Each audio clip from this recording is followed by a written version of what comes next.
Mga kapuso magapabilin sa Dalan Lacson sa Bacolod City ang mayor nga opisina sang Office ng Social Security System kag wala sang baguhon sa daan nga setup. Ini apisar sang formal na nga pag-implementar sang Negros Island Region epektibo Pebrero 19 subong nga tuig.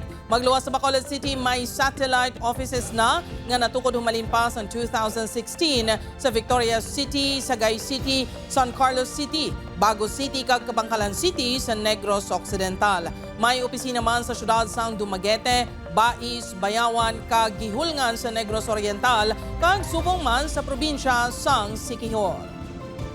The clustering of SSS, suwak na suwak doon sa NIR setup. There is no movement at saka the regional office namin is still in Bacolod. Because we're fortunate because even before the NIR, our setup is already same as the NIR when it comes to coverage.